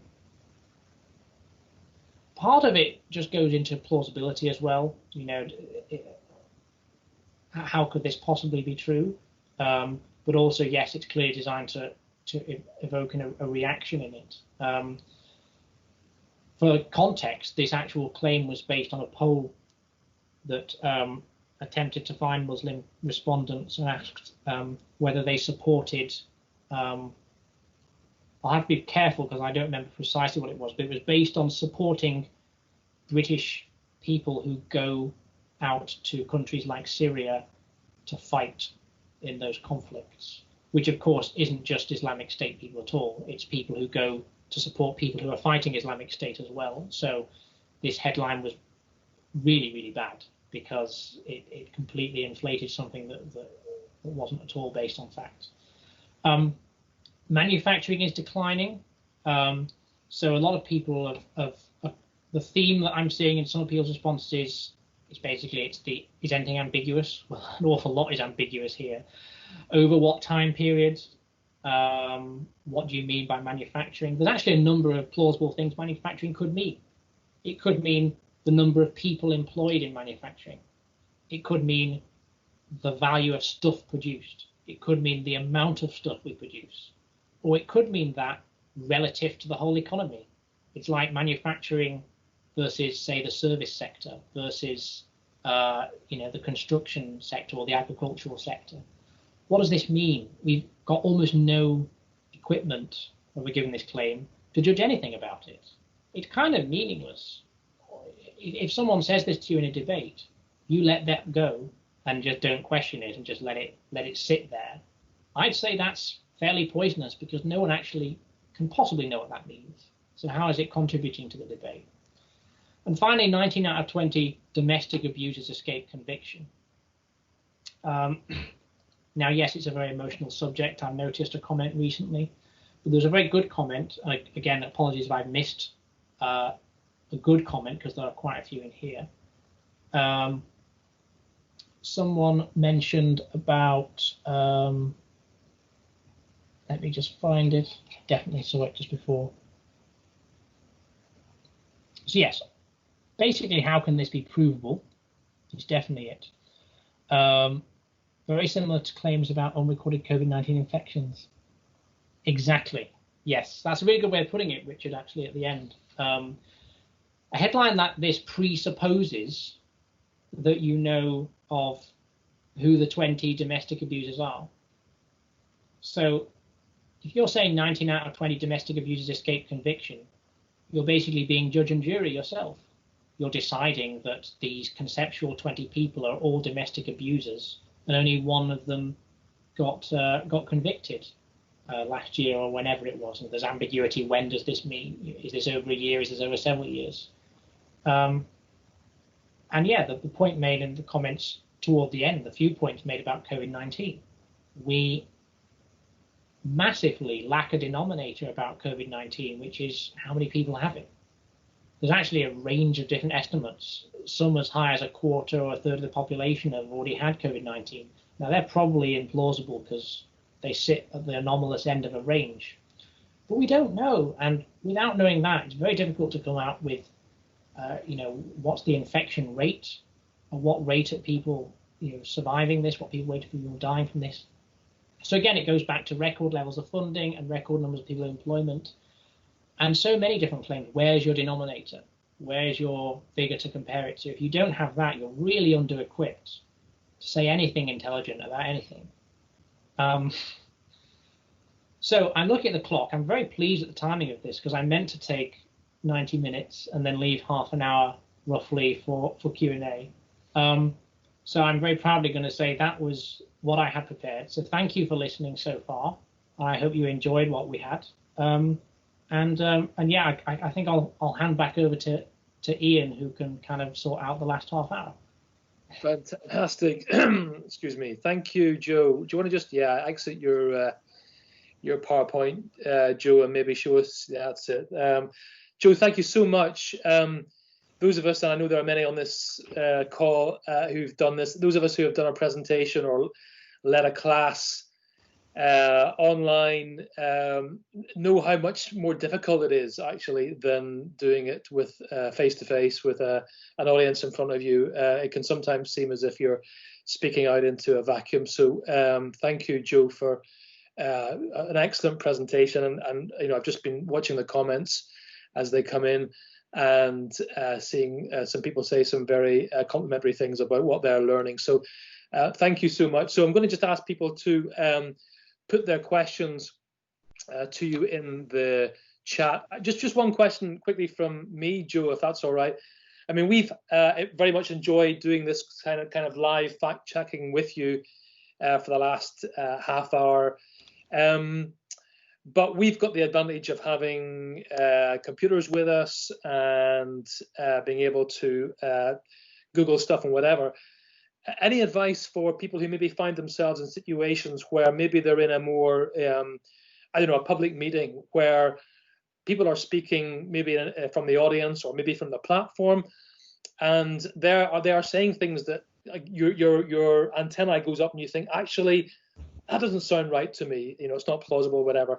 Any advice, Joe, for that kind of live rebuttal kind of stuff? I don't know if you have any direct experience of that, or any advice you might give to people who find themselves in that kind of situation. Yeah, that's a really good question, actually. I haven't really thought about it like that before, or thought about what my answer would be. I suppose. So more and more, because we're growing as an organization, there are now about 30 of us, we're able to kind of be on hand when live debates are taking place. So we've done this for many years with BBC Question Time and Prime Minister's Questions, where we've basically been on social media. And that's been very easy because it's a very easy medium to just post whatever fact-checking or context you have to offer, and you use the hashtag to join the debate and stuff like that. But more often, we're able to kind of also participate in public meetings, so like debates held at universities, for instance, such as yourself. And normally that's been actually a fact checker on the panel. So a really good way in is to actually think in terms of the planning of an event, to have fact checking integrated into the experience. Because like you say, if it's basically just you're an audience member, you're not a fact checker, and you're seeing something being said or shared that isn't right, that is a huge barrier to getting involved, because normally events aren't set up like that for direct rebuttal. So all I could really say to that is, firstly, I think we should be much more hawkish about whether events are set up with the right formats. So we should basically ask, hang on a minute, where is my opportunity to speak here? Do I have to do this all at the end, or can I, raise this? Actually, one thing that video chats do really well, it actually reduces a barrier to input, because people can just post a message. They could do so anonymously, I reckon, as well. And that's one way of getting involved, rather than just sitting in an auditorium and then putting your hand up at the end. That's a much bigger barrier. But the other thing I'd generally say is just remember humility, because the easiest thing to do is think you know what you're talking about and then make a fool of yourself. Because in my experience, as I said, over the last 9 years, most of the time when people say stuff, it is based on something. Very few people just make stuff up. And as I say, certain world leaders maybe have changed that trend now, but it's very rare people just make stuff up. So I think just caution is very important, because you don't always have all the facts to hand. And so the way I would always approach it is say, hello, I heard you, I heard you make that claim, make that point. I was surprised by that, because I thought this or this or this. So don't make it a confrontation, because as soon as things become a confrontation, people get defensive. And so as an organization, we've always tried, rather than just be confrontation and at people directly on Twitter and be aggressive. Ultimately, we don't want to embarrass. We want people to delete things that are wrong or take them down. So we always approach it with humility ourselves, even if we know pretty certain that we're right, because we're fact checkers. Humility is really important for advancing a debate. Yes, I would say. Brilliant. Thank you, Joe. I've got a question here from your namesake, Joe Melander. Joe says, how do you get started in fact-checking as a career, and what other careers can you go into with experience of fact-checking? Very, very personally relevant questions to me, those. Well, I'll start with my own background. I got into fact-checking by accident. I didn't even intend to be a journalist. I just vaguely wanted to do something related to politics when I came out of university, and I cared about journalism and information, and I just came across the charity just as randomly as you do, really. But now I think it's very different. It's different to what it was 9-10 years ago. Because 9-10 years ago, it's relative novelty to have people who specialize in fact checking. So it really was just stumble across an organization, or just become a journalist, because some newsrooms do have in-house fact checking. So in one sense, the easiest way would probably have been to work for a newspaper and get a job like that. But now there's a proliferation of fact-checking outlets, whether they be charities like us or wings of media outlets. So you've got BBC Reality Check, you've got Channel 4's fact-checking blog. The Conversation UK is a great website, hub of academics who do fact-checking with journalism, journalistic flair. There's actually hundreds and hundreds of fact-checkers across the globe now. And there's a really cool website that I could try and find the link if you want me to share it. It maps where all the fact checkers are. And these are all fact checkers that have been recognized by what's called the IFCN, which is the International Fact Checking Network. And they have a code of principles where they verify whether someone is an impartial fact checker worth listening to, as opposed to like a biased campaigning site. And this is the big thing to be worried about as well, to be cautious about. There are an awful lot of people now using the fact-checking label against fact-checking and against fact-checkers, like a political party. I think a classic example of the last general election in this country, the Conservative Party changed their Twitter account to call themselves Fact Check UK, masquerading as a fact-checking outlet.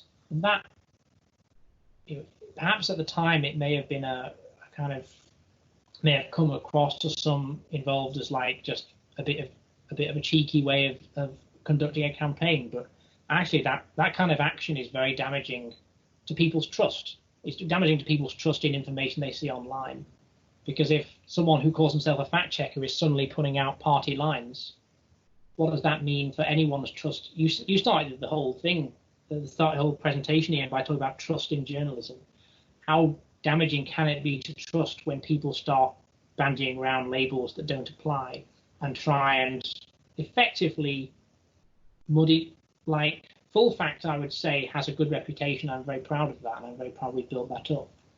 But it does come under attack, and when it comes under attack needlessly or for basically no reason or for a bad purpose, I think that damages everyone, because we are trying to kind of build up a different kind of way of doing debate, a different way of people finding information.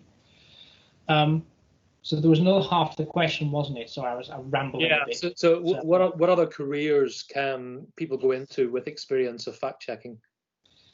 Well, so again, from experience, a lot of people who have worked for Full Fact as my colleagues have gone on to just work in newsrooms. So it's a perfectly reasonable step to take to go into a newsroom. They've moved into the BBC, the Financial Times. Many of them have gone into the civil service, because actually the civil service needs fact checking. When it comes to providing briefings for ministers, there needs to be an internal fact checking operation, or else the minister is going to get the wrong information and going to be embarrassed in public life. So that's the kind of really high level application of fact checking. When people go into policy making, that's hugely important.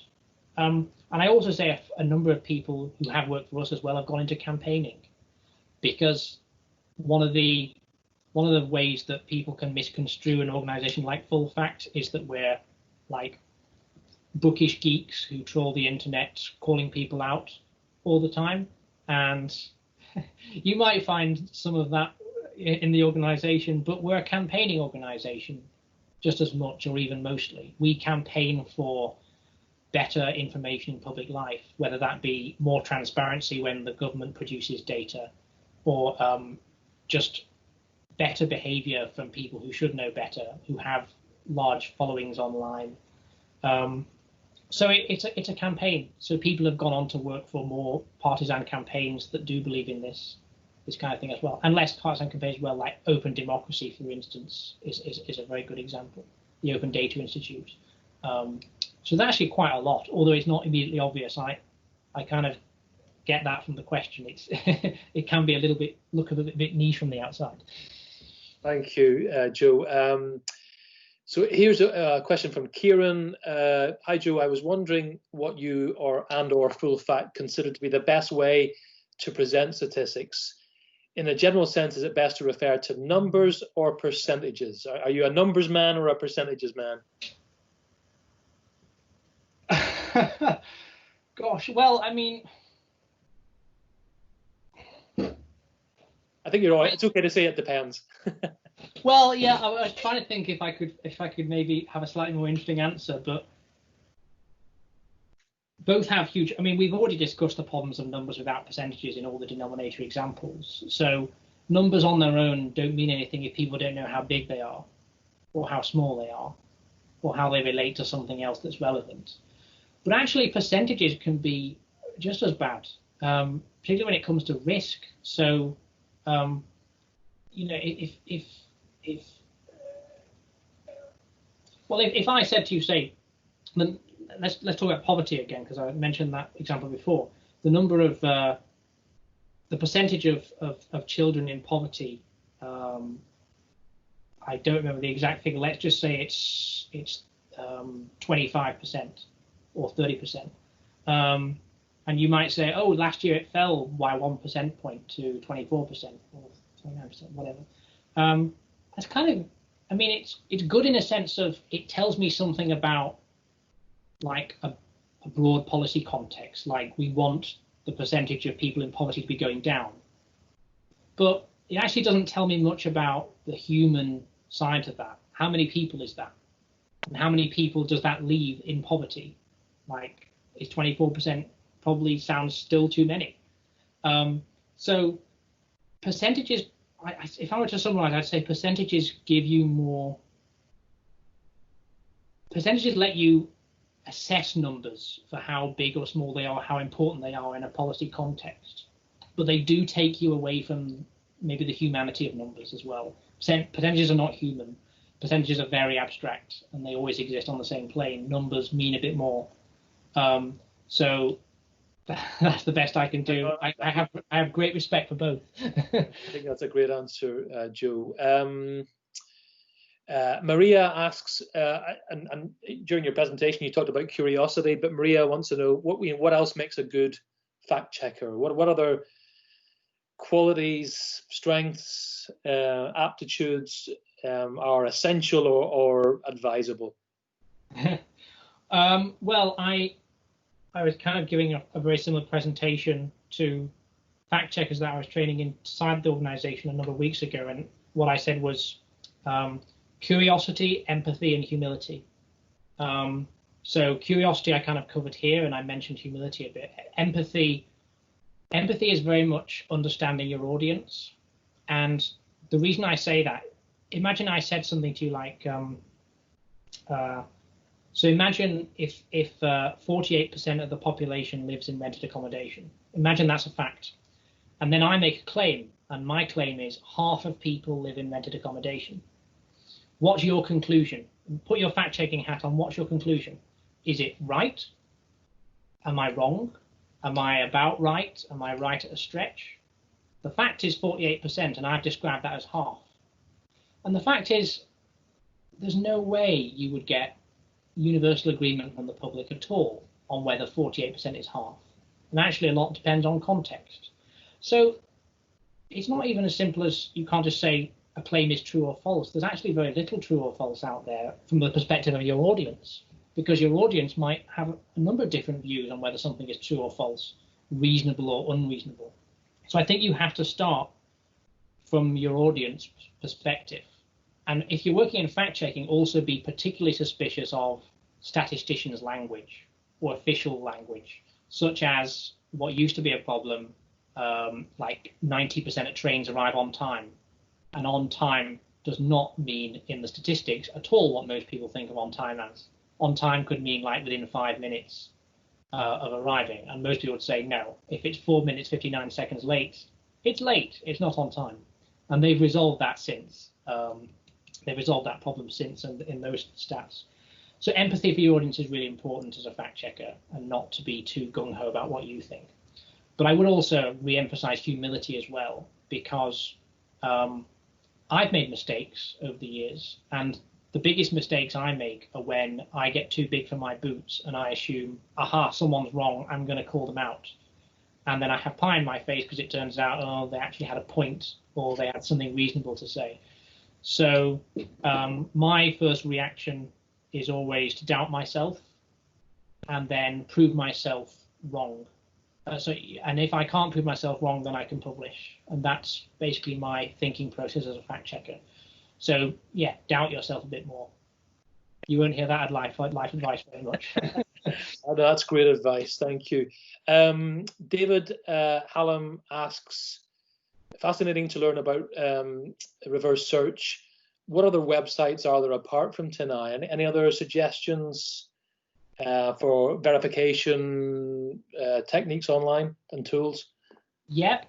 So a direct alternative to TinEye is Google. Google does let you reverse search an image. I think the quality of these services can be quite variable. TinEye is my personal favorite because I find it fairly comprehensive, like it tends to notice more than the others. But Google does have a service just like that as well, so you could do that.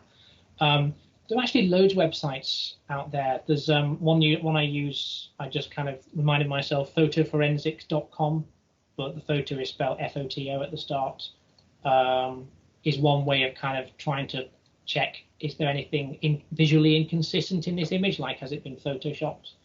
But if I wanted a kind of a resource website to go to just kind of browse what resources are out there, I'd go to firstdraftnews.com. here I am live fact checking myself. Firstdraftnews.org. It's an organization that basically supports journalist newsrooms to help them do fact checking and verification. Very much focused on the verification side of that. So taking images online, videos, checking whether they're true. They have loads of research out there, some training advice on there. I'd basically go there if you want to learn more about that, because it's a really great hub of signposts to send you elsewhere. Thanks, Joe.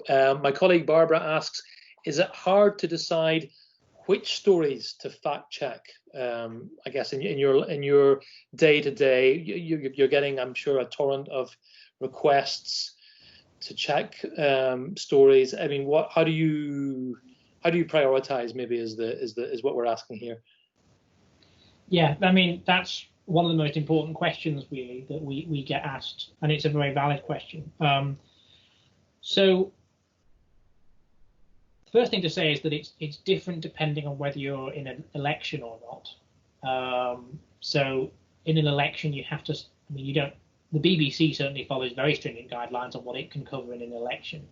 And we sometimes tend to shadow the BBC's policy somewhat, in that we will try and make sure we have a broad balance of how many fact checks we're doing from different organizations and stuff. So as to make sure that our election coverage is as impartial and unbiased as perhaps the BBC would look like. Although balance and impartiality are not the same thing, but it's one ingredient that helps. But anyway, day to day these days, we have a very kind of prescriptive monitoring regime within the team. So we each have our kind of monitoring beats. So we make sure that we cover a range of outlets, from social media to broadcast news to all the front pages of the day, all the newspapers of the day.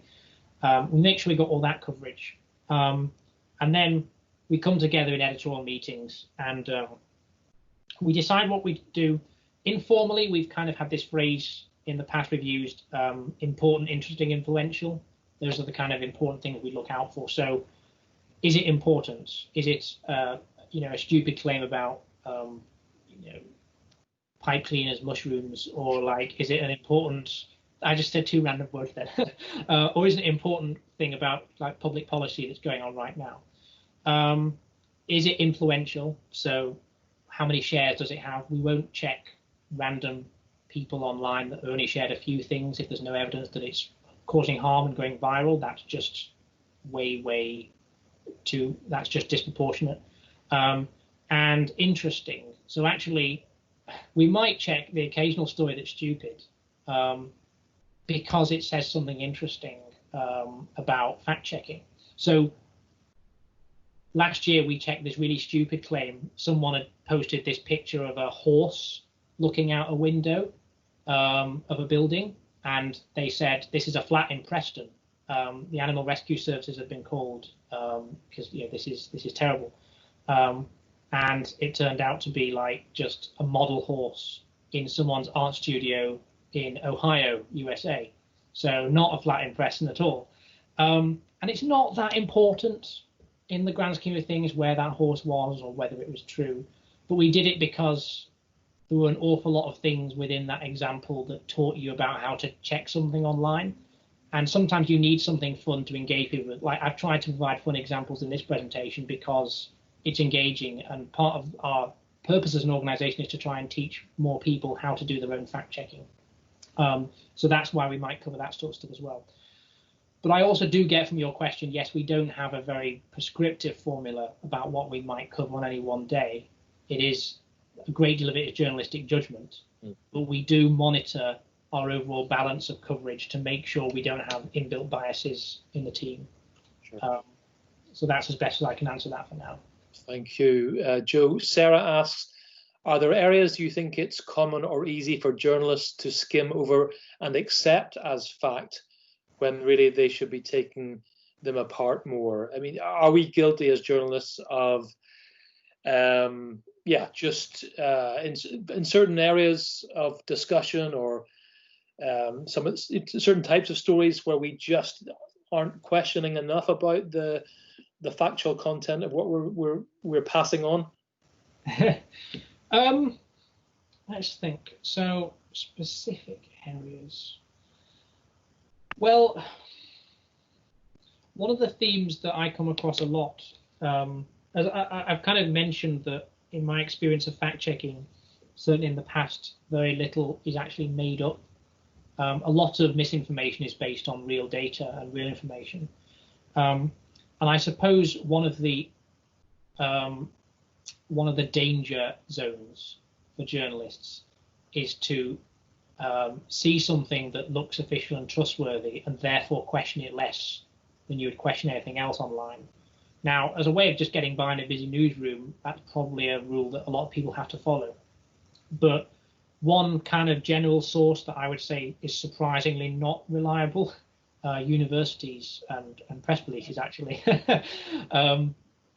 Universities obviously conduct and fund a lot of research, and their research often drives a lot of headlines that make it into the news. And what makes it to journalists are press releases that come out of universities. But you'd be surprised how much there's actually not much joining up between what's in a university's actual research paper and what's in the press release. It might be different people writing the press release to who wrote the research paper. But basically, press releases that try to summarize research papers as a theme definitely needs more attention, because we're seeing a lot of stuff, actually perfectly rigorous research coming out of universities, but it just makes it into the news in such a terrible way that it just makes it so misleading. So I would definitely point to that as a kind of general area. And I'd also just say too many journalists just take stuff without asking basic questions like, where's it from as well? Like, we've seen a lot of news reports on academic studies, and maybe the study hasn't even been published yet, or maybe there's an embargo that it's only going to be published at the end of the week. And I think sometimes we're too accepting of this practice that, oh, we can put out a headline on Friday and then we'll give you then we'll publish our report on Monday. So just leave everyone to stew for 2 days, not being able to check anything or verify anything that we've said. And I would like to see journalists push back a little bit more when that happens and say, well, hang on a minute, our reputations are on the line. Either give us what we need to report this fully, or don't give it to us at all. Now, that's not going to happen for all journalists, but I'd like to see it more, basically, because it's a problem we come across a lot. Sure. And it's a problem, that we call journalism, and it's not a defense, but, many of us know newsrooms where reporters are so under pressure to post a certain number of posts, a day. I understand why it happens, but it's absolutely no defense. I completely agree with you on that, Joe. Another question, this time from Liv, about video content. So we've talked about reverse searching images. Anything with regards to video content that you would suggest we look out for when we're trying to verify whether it's credible or not? So on that, you definitely have stepped beyond my personal competence, because I do have limits, believe it or not, and I'm not afraid to say that. So what I would have to do is say the First Draft News website I mentioned will have a lot of material about that. And if you were interested in finding out more from us, I have a brilliant colleague whose name is Grace Rahman, who publishes a lot on our site, and she is absolutely brilliant at this. And I would seek out her on Twitter and wherever she appears, because she's an expert in this. Grace Rahman, basically, is the person to answer that. So I don't want to BS an answer that I don't know much about. But it's a good question, Liv, because I think that's going to be an area of increasing concern in the next few years. Another question from Sarah. Do you have any tips for fact-checking anxiety or over-checking versus speed? Or do you think it is something journalists have to accept to an extent? So, I mean, I guess, can we get almost paralyzed by anxiety about our, because I was thinking, blimey, part of me thinks I never want to, publish another fact in case I've portrayed it incorrectly or got it wrong. I mean, any advice on that? I suppose I think I feel something like that. I mean, I certainly, if you've seen my Twitter handle by now, you've probably seen me post hardly anything, because I'm a mixture of too scared to get involved in some debates, but also like I know that as a fact checker, I have a recognizable name connected to fact checks, and I don't want to kind of pin my mask to any one political viewpoint or another. But I think it's one of the biggest anxieties of any fact checker is clicking publish, because you set yourself up as a fact checking outlet. If you get something wrong, it's really embarrassing. What I would say in the answer to the question is, I think the best answer is just not to be afraid to be openly humble. So unless you're actually trying to report news, in which case you can't, there are limits to how humble you can be. But basically, it's okay to say, according to this source that I have that I'm not certain about, or according to this or that, this appears to be the case. If possible, just be honest about uncertainty. Just say, this comes from an unverified source. I'm sharing it because I think it's plausible, but I'm just flagging to you now that I'm not entirely sure about it.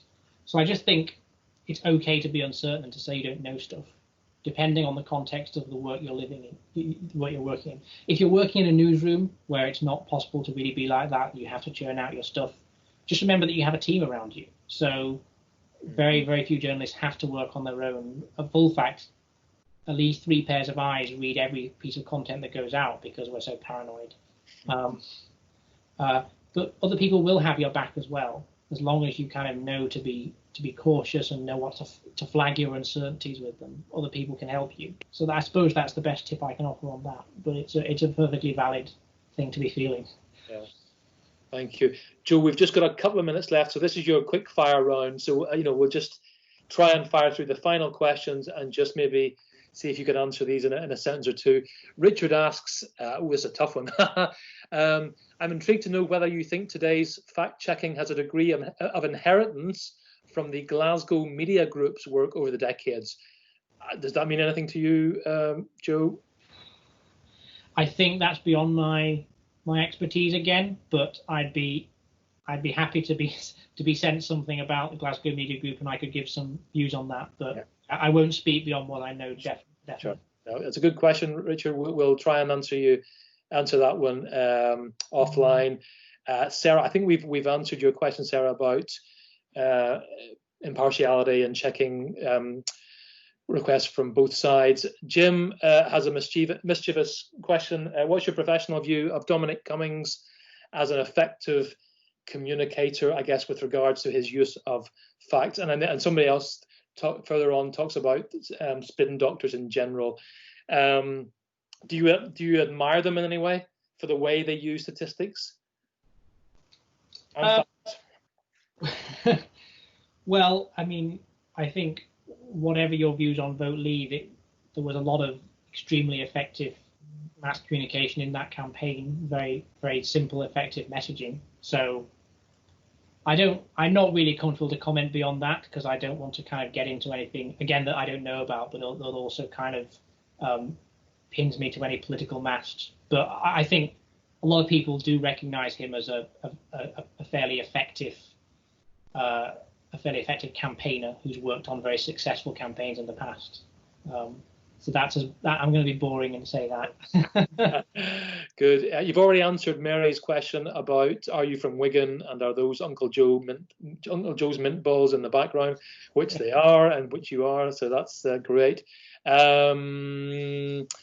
Sarah has a quick question about what's your view on AI taking over aspects of content creation? Yes. Well, in fact, this is the big elephant in the room that I didn't mention, and I should have mentioned it. But Full Fact has an entire arm of our organisation is devoted to automated fact checking. So that is actually kind of using AI to fact check things in real time. However, that in itself is a misnomer. We're not developing AI to conduct fact checks in their completeness, as if, to replace us, basically. Like, I'm not about to be replaced by a robot. Part of the aims of automated fact checking are in one sense, to deal with your earlier question, Ian, I'm sorry, this isn't a short answer, by the way, but it's a good question. Your earlier question was about how do we select what to check.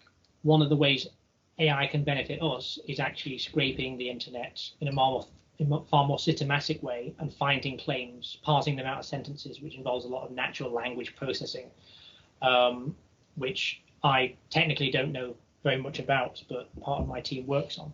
But the other big benefit for automated fact checking is to do those bits of fact checking that fact checkers shouldn't need to do, such as the easy stuff, like is that figure where you say it's from, is GDP that amount that you say it is. Computers are capable of answering these questions and even flagging up potential caveats. But humans need the judgment. Humans need to bring the journalistic judgment in to judge what is right and wrong. The other side to AI, of course, is the way it generates claims that we have to check online. And I mean, that's a big concern that I can't really encapsulate in an answer. But again, it again speaks to the importance of automated fact checking, because if claims are being made by robots and spreading like wildfire, then we need robots to go chase after them. It's as simple as that. So we're the good guys trying to make the good robots. Put it that way. Excellent. And finally, Joe, a last question from Joel, who's really asking, how do you measure the success and the effectiveness of what you do at Full Fact? What metrics do you use? Is it about getting corrections published or IPSO penalties or whatever? I mean, how do you measure success? Well, I mentioned the automated fact-checking arm of the organization, and obviously there's us in editorial, but a different arm of the organization is the policy and impact team, and their focus is heavily on working out how effective our fact-checking is how our fact-checking is affecting the real world. So one metric we use is corrections and the action rate from those corrections. So basically, we don't just sit and publish our fact checks and then be done with it. If a newspaper's got something wrong, we'll go out and ask for a correction. Or if someone said something online, we'll go out and ask for a correction there. So we measure our success, first of all, by who responds to us and actually corrects their stuff and takes that offline. Another measure of success we have specifically with Facebook. So we have a project ongoing with Facebook where we are a fact-checking partner for Facebook. So it basically means that we have access to certain posts that are flagged on Facebook as being potentially misleading. And our job as fact checkers is to check them.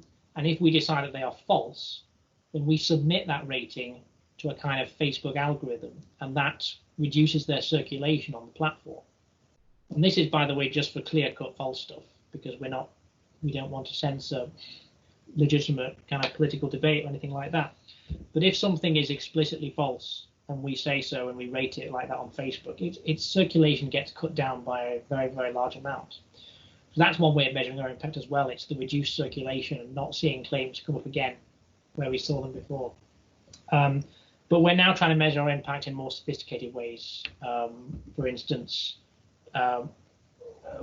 getting more buy-in to, say, select committees that do inquiries about misinformation. We're normally kind of providing evidence of those inquiries.